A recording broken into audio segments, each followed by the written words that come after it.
तो hello everyone, this is Yash Agrawal and welcome back to the learn science with Yash. तो आज का ये टॉपिक जो है, आज का ये टॉपिक बहुत ही ज़्यादा कॉम्प्लिकेटेड टॉपिक तो नहीं है खैर, लेकिन कुछ अलग है, हटके है। हटके कैसे है कि मैं आपको लास्ट 4 मंथ की स्ट्रेटजी प्लान बताना चाहता हूँ। हम पढ़ते तो ठीक है, हम बहुत पढ़ते हैं, हम दिन भर पढ़ते रहते हैं, लेकिन पढ़ना किस ढंग से है, किस तरीके से पढ़ना है, ये हम बहुत से लोगों को पता नहीं होता है कि किस तरीके से पढ़ना है। और यही स्ट्रेटजी मैं आपके सामने लेके आया हूँ। इस वीडियो में मैं आपको बताऊंगा कि लास्ट 4 मंथ का मास्टर प्लान कैसे होगा, मतलब किस तरीके से आपको पढ़ना है स्पेशली साइंस में। देन उसके बाद मैं आपको बताऊंगा कि टाइम टेबल क्या होना चाहिए, आपको किस तरीके से डेली पढ़ना चाहिए। लास्ट में मैं आपको टाइम टेबल बताऊंगा, ठीक है। तो वीडियो को एंड तक देखिए। अच्छा, ये वीडियो बनाने का पर्पज़ क्या है, सबसे पहले मैं आपको ये बताता हूँ।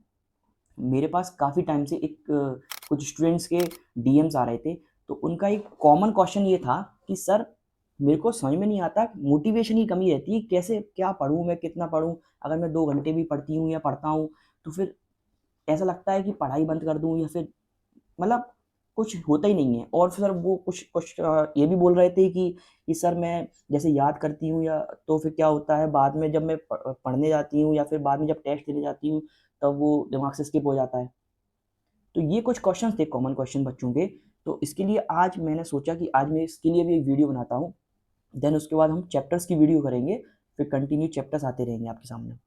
तो ये वीडियो स्टार्ट करने से पहले मैं आपको एक स्टोरी सुनाता हूँ। ये स्टोरी है फेमस पेंटर पाब्लो पिकासो की। फेमस पेंटर पाब्लो पिकासो, अगर आप नहीं जानते तो एक बार मेरे कहने से आप गूगल करिए पाब्लो पिकासो कौन थे। पाब्लो पिकासो एक बहुत ही बड़े फेमस पेंटर थे। एक बार की बात है कि पाब्लो पिकासो स्ट्रीट पे चल रहे थे, स्ट्रीट पे जा रहे थे, और एक महिला उनको मिली। उन महिला ने उन्हें देखा, उन्होंने पहचान ली कि पाब्लो पिकासो फेमस पेंटर। तो वो जाते ही सीधे एक पेज उन्हें देती है, वो कहती है कि सर, क्या आप मेरे लिए एक पेंटिंग बनाएंगे, मैं आपकी बहुत बड़ी फैन हूँ। तो उन्होंने क्या करा, सिर्फ 30 सेकंड के अंदर बहुत ही बेहतरीन सी एक पेंटिंग बना दी, सिर्फ 30 सेकंड के अंदर। तो जैसे ही उन्होंने पेंटिंग बनाई, तो उन्होंने उस लड़की से बोला कि ये लीजिए पेंटिंग, ये पेंटिंग की कीमत 50 लाख रुपए है। तो वो लड़की, उसने सोचा होगा ये 50 लाख की कैसे हो सकती है। तो वो जाती है किसी दुकानों पे, बहुत ढूंढती है दुकानों पे, बार बार बार चेक करती है, पूछती है। तो वो दुकानों पे जाके पूछती है कि ये इस पेंटिंग की कीमत कितनी होगी, ये पेंटिंग पाब्लो पिकासो जी ने बनाई है। तो दुकान वाले का क्या जवाब रहता है, ये दुकान वाले कहते हैं कि इस पेंटिंग के मैं आपको 50 लाख रुपए दूंगा। और 50 लाख उस लड़की को मिल जाते हैं उस पेंटिंग के।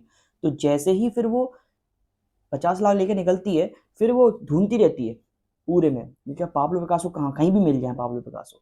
फिर उसके बाद उन्हें पता चलता है कि वो यहाँ मिलेंगे, तो वो वहाँ पहुँचती है, पाब्लो पिकासो से बोलती है कि सर, इस पेंटिंग की कीमत तो सच में 50 लाख थी, आपने ऐसे कैसे कर लिया, 50 लाख की पेंटिंग आपने कैसे बना ली है? तो जैसे ही उन्होंने ये चीज़ बोली, तो उनका एक रिप्लाई आया, उन्होंने कहा कि मैम, ये 30 सेकंड की जो पेंटिंग है, इसको बनाने के लिए मुझे 30 साल लगे। यानी कि मैंने 30 साल जम के प्रैक्टिस की है, 30 साल तक मैं बिल्कुल कंसिस्टेंटली लगा रहा, तब जाके आज मैं इस मुकाम पे हूँ। आज मेरा इतना नाम है कि मैं 30 सेकंड की पेंटिंग बना सकता हूँ, और वो भी 50 लाख तक की। तो इस मोरल ऑफ द स्टोरी क्या कहती है, ये कहती है कि आपको प्रैक्टिस करनी पड़ेगी, है ना। प्रैक्टिस से ही सब कुछ होता है। आप प्रैक्टिस करोगे तो आप कभी भी नहीं भूलोगे। जैसे कुछ बच्चे मुझसे बोलते हैं कि सर, मैं भूल जाती हूँ या मैं भूल जाता हूँ, हम याद करते हैं, हम आज पढ़ के आए, लेकिन हम आपको नहीं सुना पा रहे हैं, या फिर नहीं हम टेस्ट में अटेंशन दे पा रहे हैं प्रॉपर, मार्क्स नहीं आ रहे हैं। तो मार्क्स नहीं आएंगे बेटा, मार्क्स तब तक नहीं आएंगे जब तक आप एक क्वेश्चन की प्रैक्टिस 10 बार ना कर लो, है ना। तो इसीलिए आप प्रैक्टिस कीजिए, प्रैक्टिस पे जोर डालिए। नया सीखने से अच्छा आप उसी पुराने सीखे हुए को जोरदार जबरदस्त अच्छे तरीके से पढ़ते रहिए, पढ़ते रहिए, पढ़ते रहिए, ठीक है। तो अब मैं आपके सामने स्टार्ट करता हूँ ये मास्टर प्लान। तो सबसे पहले आता है पहला मंथ। तो ये जो स्ट्रेटजी है, जो आप देख रहे हो स्ट्रेटजी, इसमें सबसे पहले आते हैं मंथ 1। मंथ 1 कौन सा, ये मैं स्ट्रेटजी आपको बता रहा हूँ, अक्टूबर से लेके जनवरी तक की। अक्टूबर, नवंबर, दिसंबर और जनवरी, ये 4 महीने की स्ट्रेटजी है। और देखिए, ये सितंबर तो आपका कहो मोस्टली निकल ही गया है, और मुझे पता है ये जो लोग वीडियो देखेंगे अक्टूबर तक तो देख ही पाएंगे। तो मैं अक्टूबर से स्टार्ट करता हूँ, स्ट्रेटजी प्लान बनाना। तो देखो, सबसे पहले आप ध्यान रखिए, पहली पहला जो मंथ है अक्टूबर, जो पहला मंथ है, इसमें आपको क्या करना है, आपको फोकस करना है इंपॉर्टेंट टॉपिक्स पे। मैं स्पेशली साइंस की बात कर रहा हूँ, तो आपको फोकस करना है इंपॉर्टेंट टॉपिक्स पे। इंपॉर्टेंट टॉपिक्स मैंने यहाँ पे लिख दिए हैं, बता दिए हैं, मैं सब बताता हूँ आपको धीरे धीरे। और आपको पहले मंथ क्या क्या ध्यान रखना है, आपको सभी डायग्राम्स को और डेफिनेशन को एक अलग से नोटबुक्स में लिखना है। सभी डेफिनेशन लिख लो, एक रजिस्टर बना लो जिसमें सारी डेफिनेशंस लिख लो और सारे डायग्राम्स अच्छे से बना लो एक शीट पे, ठीक है। उसके बाद आपको ये देखना है कि कौन कौन से चैप्टर जो है हाई वेटेज वाले हैं उनको सबसे पहले कीजिए, कौन कौन से चैप्टर हाई वेटेज वाले हैं उनको सबसे पहले निपटाइए, ठीक है। और साथ साथ शॉर्ट नोट्स भी बनाते रहिए, शॉर्ट नोट के साथ साथ एनसीईआरटी एग्जाम्पल भी करते रहिए, एनसीईआरटी क्वेश्चंस भी करते रहिए, है ना। शॉर्ट नोट कैसे बनेंगे, शॉर्ट नोट्स के लिए भी मैं आपके लिए लेके आया हूँ कैसे। मेरा एक स्टूडेंट था, ऑफलाइन स्टूडेंट है जो ऑफलाइन मुझसे पढ़ता है, मैं उसका एक इसमें लगाऊंगा कि शॉर्ट नोट कैसे बनाना है। शॉर्ट नोट आप बनाइए एक A4 शीट साइज पेज में, एक ही पेज में आप बेहतरीन तरीके से पूरे चैप्टर को लिख सकते हो, ठीक है। इसी को शॉर्ट नोट बोलते हैं। शॉर्ट नोट का मतलब ये नहीं होता किसी की आपने नोट्स लिए और छाप दिए और ग्रंथ बना दिया पूरा ही। हमें कॉपी नहीं बनानी है, कॉपी तो वैसे ही बाजार में मिलती है 350-300 रुपए में, नोट्स मिलते हैं बाजार में काफ़ी सारे। आपको आपके शॉर्ट नोट्स बनाने हैं और ध्यान रखो आप खुद जो नोट्स बनाओगे उसको जब आप लास्ट में पढ़ोगे तो आपको हमेशा याद रहेगा। आप दूसरे के नोट्स ना बनाते हुए आप खुद से नोट्स बनाइए, ठीक है। तो देखिए सबसे पहले मैं इसमें बता देता हूँ आपको कि इंपॉर्टेंट कौन कौन से चैप्टर्स हैं और उसमें भी कौन कौन से टॉपिक इंपॉर्टेंट है। तो सबसे पहले देखिए फिजिक्स में आप इलेक्ट्रिसिटी चैप्टर है, ये बहुत इंपॉर्टेंट है। फिर मैग्नेटिक इफेक्ट ऑफ करंट, ये बहुत इंपॉर्टेंट चैप्टर है। इसके बाद केमिस्ट्री में केमिकल रिएक्शन वाला चैप्टर इंपॉर्टेंट है। और एसिड बेस एंड सॉल्ट, ये भी चैप्टर इंपॉर्टेंट है। और carbon and compound, high weightage chapter है ये, इसमें सबसे ज़्यादा आता है। उसके बाद लाइव प्रोसेस भी बहुत इंपॉर्टेंट है और कंट्रोल एंड कोऑर्डिनेशन बहुत इंपॉर्टेंट है। तो आपको फर्स्ट मंथ यानी कि अक्टूबर मंथ में आपको सिर्फ इन्हीं चैप्टर्स पे फोकस करना है, इन्हीं चैप्टर्स पे आपको फोकस करना है। और क्या करना है, इस चैप्टर में भी कौन कौन से टॉपिक्स होंगे तो देखिए, जैसे कि फिजिक्स में जो इलेक्ट्रिसिटी है इसमें टॉपिक होगा ओम्स लॉ बहुत इंपॉर्टेंट है। ओम्स लॉ बिल्कुल छोड़िए नहीं, अच्छे से जितना आप उसको पढ़ सकते हो याद कर सकते हो करिए। ओम्स लॉ के बाद सीरीज कॉम्बिनेशन और पैरेलल कॉम्बिनेशन और पावर का फॉर्मूला, ये जो है इस पे आप फोकस कीजिए, ये बहुत इंपॉर्टेंट है। इसको बार बार करते रहिए, इनसे रिलेटेड क्वेश्चन लगाते रहिए। उसके बाद मैग्नेटिक चैप्टर में फ्लेमिंग्स रूल, ये इंपॉर्टेंट है। इससे रिलेटेड जितने फिनोमिनास हैं वो भी बहुत इंपॉर्टेंट है। और शुरुआत की जो एक्टिविटीज़ हैं, और ये याद रखिए मैग्नेटिक चैप्टर में जो एक्टिविटीज़ दी गई हैं उनको आपको ढंग से करना है तरीके से, ठीक है। केमिकल रिएक्शन में टाइप्स ऑफ रिएक्शंस हैं वो इंपॉर्टेंट है। और बैलेंसी जो मैं करा चुका हूँ उससे पहले वीडियो में, बैलेंसी बहुत इंपॉर्टेंट है। और इसमें एक चीज़ और इम्पोर्टेंट है वो है आपकी एक्टिविटीज़, एक्टिविटीज़ सारी कर लेना अच्छे से, अलग से लिख लेना भले ही। उसके बाद एसिड बेस और सॉल्ट में पीएच स्केल से रिलेटेड जितने फिनोमेना है वो कर लेना। कॉमन सॉल्ट से रिलेटेड जितने फिनोमेना वो कर लेना। और जो केमिकल नेचर है, जो एसिड बेस का जो केमिकल नेचर है उसको कर लेना तरीके से, अच्छे से कर लेना, वो भी हो जाएगा। उसके बाद कार्बन कंपाउंड चैप्टर पे आते हैं। कार्बन कंपाउंड चैप्टर में आपको ध्यान रखना फंक्शनल ग्रुप जो होते हैं, फंक्शनल ग्रुप को अच्छे से करना है, ठीक है। और इथेनॉल क्या होता है और कुछ रिएक्शंस जो होती हैं इन सबको अच्छे से कर लेना, ठीक है। और सोप और डिटर्जेंट वाला भी कर लेना टॉपिक, आई थिंक मेरे ख्याल से वो हट गया है, और अगर नहीं हटा है तो उसको भी कर लेना, वो भी बहुत अच्छा टॉपिक है। आते हैं क्वेश्चन उससे भी। चलो, लाइव प्रोसेस में डाइजेस्टिव सिस्टम और रेस्पिरेटरी सिस्टम, ये दोनों बहुत इंपॉर्टेंट है, इससे सबसे ज़्यादा क्वेश्चन आते हैं। और देखिए लाइव प्रोसेस में डायग्राम बहुत सारे दिए गए हैं, डायग्राम सारे अच्छे से कर लेना, डायग्राम तो कर ही लेना कुछ भी हो जाए। तो डायग्राम आते हैं, और डायग्राम देखो एमपी बोर्ड अगर है या फिर स्टेट बोर्ड है तो उसमें स्ट्रेट फॉरवर्ड डायग्राम्स आते हैं कि आप उसको बना दीजिए 3-3 नंबर में, 4-4 नंबर में। लेकिन अगर सीबीएसई है तो सीबीएसई में क्या पता है, सीबीएसई में डायग्राम आपको बना के देंगे वो, और आपको बोल देंगे प्लॉट कर देंगे उसमें कि आप ये देखिए, इसमें आप ए दे देंगे, फिर एक डायग्राम बनाएंगे उसमें ए बी सी डी दे देंगे, फिर आपसे पूछेंगे बताओ ए क्या है, बी क्या है, सी क्या है, इस तरीके से। तो आप डायग्राम बनाइए, डायग्राम के एक एक पॉइंट्स को याद कर लीजिए। अच्छा, तो मैं आपको शॉर्ट नोट्स की बात बता रहा था, तो ये रहे शॉर्ट नोट्स। तो आप देखिए ये मैं सैम्पल नोट्स लेके आया हूँ, ये मेरे ऑफलाइन स्टूडेंट है एक, उसके नोट्स हैं। तो आप देखो ये केमिकल रिएक्शन का इसने नोट्स बनाया और ये एसिड बेस का नोट्स बनाया है इसने। तो आप देखना इसने एक एक चीज लिखी है। जैसे कि देखो यहाँ पे केमिकल रिएक्शन की डेफिनेशन लिखा है इसने, फिर उसके बाद उसने बताया कि रिएक्शन कैसे होती है, उसके डिटर्मिनेंट जैसे कि change in colour, formation of precipitate, change in temperature, evolution of gas, ये तरीके से। फिर इक्वेशन लिखा है, फिर सारे इन्होंने क्या कर दिया, रिएक्शन लिख दी है। मतलब प्रॉपर तरीके से ना शॉर्ट नोट बनाए हैं याद करने के लिए। अब आप खुद सोचिए, जैसे कि आपका पेपर है परसों, 3 दिन बाद आपका पेपर है, और आप क्या करोगे, आप क्या पूरी ग्रंथ निकालोगे रिवाइज करने के लिए, नोट्स इतने मोटे आपने नोट्स बना लिए तो आप क्या पूरे रिवाइज करोगे, नहीं। आपके पास 13 चैप्टर हैं साइंस के और आपके पास 13 चैप्टर हैं, तो लगभग लगभग आपके पास 15 पेजेस के क्या हो जाएंगे, शॉर्ट नोट्स बन जाएंगे 15 पेजेस के। तो वो ज़्यादा आसान होंगे कि वो जो ग्रंथ आप बना चुके हो पहले से, वो ज़्यादा आसान होंगे। तो शॉर्ट नोट्स बनाते रहिए, ठीक है, जिससे कि आपको हेल्प मिलेगी आगे जाके जब आपका पेपर होगा, ठीक है। चलिए, इसके बाद आता है मंथ 2। मंथ 2 में क्या करेंगे, तो मंथ 2 में आपको करना है रिवीजन। किसका, जो हमने पहले जो फर्स्ट मंथ में यानी कि अक्टूबर में आपने किया था, अक्टूबर नवंबर में आपको क्या करना है, आपको रिवीजन करना है और पीवाईक्यूज कुछ कुछ सॉल्व करने हैं, ठीक है। याद याद रखिए, और रिवाइज करने हैं सारे चैप्टर्स। और क्या करना है, पीवाईक्यूज करने हैं, वही लिखा है। अब मैंने आपको 3 चैप्टर और दे दिए, 3-4 चैप्टर आपने इसमें और दे दिए, यानी कि अक्टूबर महीने में आपने जो किए, कितने चैप्टर किए, अक्टूबर महीने में आपने कितने चैप्टर किए, 1 2 3 4 5 6 7, यानी कि 7 चैप्टर आपने अक्टूबर महीने में रिवाइज किए तरीके से, हो गए, ठीक है। फिर नवंबर का महीना जब आएगा तो आपको जो आपने पहले रिवाइज किए थे 7 चैप्टर, उसके शॉर्ट नोट बना लिए थे आपने। अब उन शॉर्ट नोट्स का आप क्या करो, उन शॉर्ट नोट्स को पढ़ो, उस शॉर्ट नोट्स को रिवाइज करो तरीके से, ठीक है, उन शॉर्ट नोट्स को रिवाइज करो। और साथ साथ क्या करते रहो, ये जो है, ये जो मैंने आपको बताए हैं, ये 4 चैप्टर, इन 4 चैप्टर को उठाओ। इन 4 चैप्टर को उठाओ। कौन सा है चैप्टर, पहला लाइट है, मेटल नॉन मेटल है, और ये बायोलॉजी में हाउ टू ऑर्गेनिज्म रिप्रोड्यूस और हेरिडिटी। जिसमें जो हेरिडिटी चैप्टर है, ये तो बहुत ही ईजी है, इसमें कुछ है ही नहीं, ये तो बहुत ही छोटा चैप्टर है हेरिडिटी। बस इसमें कौन सा एक्सपेरिमेंट इंपॉर्टेंट है, मेंडल एक्सपेरिमेंट इंपॉर्टेंट है, बस ज्यादातर इसी से क्वेश्चन आता है। क्योंकि हेरिडिटी आपका जो चैप्टर था पहले, वो था हेरिडिटी एंड इवोल्यूशन, जिसमें से आपका सीबीएसई ने और एमपी बोर्ड सब नहीं, लगभग इवोल्यूशन का पार्ट हटा दिया है, सिर्फ हेरिडिटी हेरिडिटी रह गया है, ठीक है। तो लाइट चैप्टर में सबसे ज्यादा क्या इंपॉर्टेंट है, तो लाइट चैप्टर में आपका सबसे ज्यादा इंपॉर्टेंट है रे डायग्राम। लाइट चैप्टर में सबसे ज्यादा इंपॉर्टेंट है आपका रे डायग्राम, बहुत ज्यादा इंपॉर्टेंट है। क्वेश्चन आएंगे तो रे डायग्राम आपको पता होना चाहिए, तभी आप क्वेश्चन कर पाओगे। रे डायग्राम के बाद मिरर और लेंस फॉर्मूला दोनों कर लेना तरीके से। इसके बाद मेटल नॉन मेटल में ध्यान रखना, मेटल नॉन मेटल में आपको रिएक्टिविटी जो है, रिएक्टिविटी सीरीज है, वो कर लेना। और रस्टिंग वाला कर लेना टॉपिक, और वाला टॉपिक कर लेना, ठीक है। और जितने भी रिएक्शंस हैं, रिएक्शन दी गई हैं और एक्टिविटीज हैं, इनको कर लेना बस।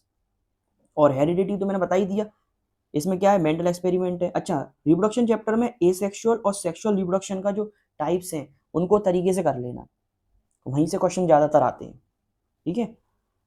अब आता है मंथ 3, तीसरे महीने में आपको क्या करना है। तीसरे महीने में मैंने आपको सिर्फ 2 चैप्टर दिए हैं, एक तो बचा ह्यूमन आई और ये बचा आवर एनवायरनमेंट। आपको सिर्फ 2 चैप्टर करने हैं, बाकी का आपको और क्या करना है, आप सारे शॉर्ट नोट बना चुके होंगे इससे पहले के 11 चैप्टर्स जो होंगे सबके शॉर्ट नोट बना चुके होंगे, उनको रिवाइज करते रहिए, प्लस ये 2 चैप्टर और कर लीजिए साथ साथ, ठीक है। अच्छा, फिर उसके बाद आप क्या करो, आप पहले चैप्टर्स करो, टेस्ट दो, अपने टेस्ट वीकली टेस्ट देते रहो, अपने आप को सेल्फ टेस्ट देते रहो। आपने चैप्टर पढ़ा, फिर आप खुद से ही टेस्ट दो। आजकल तो चैट जीटीपी का जमाना है, एआई का जमाना है, तो एआई से आप टेस्ट को जनरेट कर सकते हो और उससे फिर टेस्ट दे सकते हो। या फिर आप जिस भी इंस्टीट्यूट में पढ़ते हो वहाँ पे टेस्ट होते होंगे, तो इस तरीके से टेस्ट दे सकते हो। या फिर आप डोंट वरी, चिंता मत करो, नवंबर दिसंबर आने तो मैं ही आपको टेस्ट कराऊंगा यूट्यूब पर। चलो, आपको फिर क्या करना है, टेस्ट देने के बाद आपको गलती को एनालाइज करना है, गलती को एनालाइज करना है, ठीक है। और उसके बाद क्या करना है, आपको रिवाइज करना है, फिर रिवीजन रिवीजन आपको करते रहना है कंटिन्यूसली। डायग्राम बनाना है, डायग्राम का रिवीजन करना है, रिएक्शंस जितनी रिएक्शन थी उनका रिवीजन करना है। फिर न्यूमेरिकल फॉर्मूलाज होते हैं, न्यूमेरिकल्स हैं, उनका रिवीजन करना है, ठीक है। आपका टारगेट ये होना चाहिए कि आपको 2 से 3 फुल लेंथ साइंस के पेपर देने, ये तीसरे मंथ आते आते दिसंबर तक आपको 2 या 3 आपको क्या करना है, साइंस के पेपर देते रहने हैं हर वीक में। हर हफ्ते में आपको 2 या 3 पेपर देते रहने हैं, जो 3-3 घंटे के होते हैं, वो आपको लगाते रहने हैं, सैम्पल पेपर टाइप, ठीक है। या एक लगाओ, एक हफ्ते में एक लगा लो, या फिर एक हफ्ते में 2 लगा लो, 2 तो लगा ही सकते हो ना। इसके बाद आपको डेली डेली आपको क्विक रिवीजन करना है। और क्विक रिवीजन आप किससे करोगे, क्विक रिवीजन आप करोगे शॉर्ट नोट से, ठीक है। और डायग्राम जो आपने बना ली है पहले से, फॉर्मूला आपने शीट पहले से अलग बना ली है उससे। उसके बाद आपको आपकी सबसे ज्यादा आपको फोकस पता है किस पे करना है, आपको फोकस करना है स्पीड पे। मैं आपको टेस्ट की क्यों बोल रहा हूँ, क्योंकि टेस्ट इसलिए बोल रहा हूँ कि आपकी स्पीड बढ़े जिससे, क्योंकि आप अगर जब टेस्ट दोगे ज्यादा 3-3 घंटे के, तो आपकी स्पीड बढ़ेगी। क्योंकि क्वेश्चन बहुत सारे आते हैं सीबीएसई में 10th में, और टाइम मिलता है 3 घंटे का। तो सबसे ज्यादा इंपॉर्टेंट उसमें क्या होता है, सबसे ज्यादा इंपॉर्टेंट होता है उसमें स्पीड। तो स्पीड का सबसे ज्यादा खेल है, ध्यान रखिएगा, ठीक है। अब आती है हमारी लास्ट 4th मंथ। अब ये आ गया लास्ट का महीना, ठीक है। लास्ट के महीने में आपको क्या करना है, लास्ट के महीने में आपको क्या करना है, कुछ नहीं करना है, स्टे काम रहना है। सांस लेनी है अच्छे से, बहुत ज़्यादा पढ़ लिए, कामली, आपको कुछ नहीं करना है, बस रिवाइज करना है, सिर्फ रिवीजन करना है। किसका रिवीजन करना है? शॉर्ट नोट्स का रिवीजन करना है। जो शॉर्ट नोट आपने बनाए उसका रिवीजन करते रहो, ठीक है। न्यूमेरिकल जो आपने पहले लिख लिए हैं, आपने पहले बना लिए हैं, न्यूमेरिकल्स आपने सॉल्व कर लिए, बस उन न्यूमेरिकल्स को उठाओ कॉपी को, उन न्यूमेरिकल्स को आप देखो बस, ठीक है। देखते देखते भी आपको होगा, क्योंकि आप 3-4 बार लगा चुके होगे, अब आप उसको देखते रहो।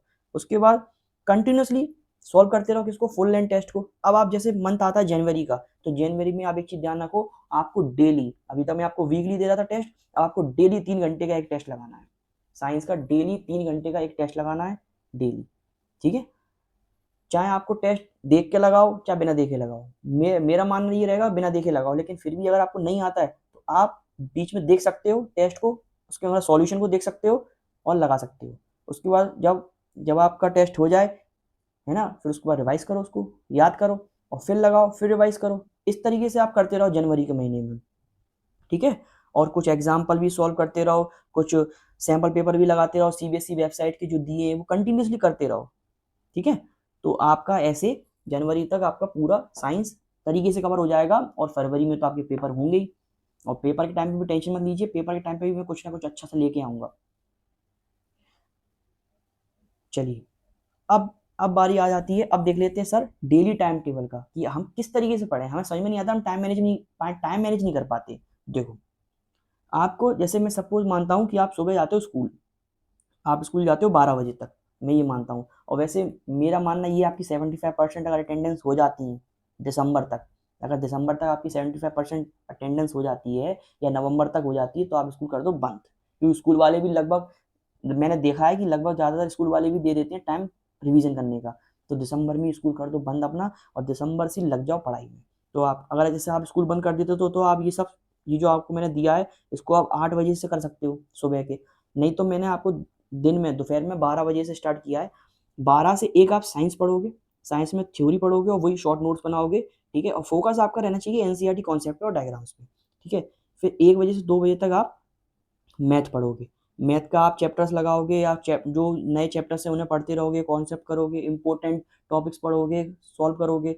उसके बाद ध्यान रखिए, उसके बाद आपको आधे घंटे का ब्रेक, मैंने इसमें जो दिया है टाइम मैनेजमेंट, हर 2 घंटे के बाद आधे घंटे का ब्रेक दिया है। इस तरीके से आप कर सकते हो, आप सारे ऐसे देख लीजिए, ये 2 घंटे आप पढ़े, फिर आधे घंटे में लंच या रेस्ट किया, फिर आपको 2 घंटे का समय दिया मैंने पढ़ने का, सोशल साइंस और इंग्लिश, फिर मैंने आधे घंटे का आपको रेस्ट दिया। उसके बाद फिर आप पढ़े 2 घंटे, फिर मैंने आपको आधे घंटे का रेस्ट दिया, फिर आप पढ़े। और फिर ये जो रेस्ट था लास्ट वाला 9:30 से 10 बजे का, ये आपका रेस्ट ही एक तरीके से, बस आपको इसमें क्या करना है, जितना भी पूरे दिन पढ़ा है उसका क्विक रिवीजन किया है, ठीक है। 8:30 से 9:30 भी आपको वही करना है सेम, जितना भी आपने पूरे दिन पढ़ा है उसका रिवीजन करना है, क्विक रिवीजन। और 9:30 से 10 बजे तक जब आप आराम से रेस्ट कर रहे होगे, उस टाइम पे बस आप आंख बंद कीजिए, और आंख बंद कीजिए, सोचिए, बस सिर्फ सोचिए, जितना आप पढ़े उसको सोचिए दिन भर। तो इस तरीके से आप अपना पूरा टाइम यूज कर सकते हो। और एक चीज ध्यान रखो, बहुत ऊधम कर लिया, बहुत मस्ती कर ली, सितंबर आ चुका है, सितंबर ऑलरेडी खत्म ही होने वाला है, ठीक है।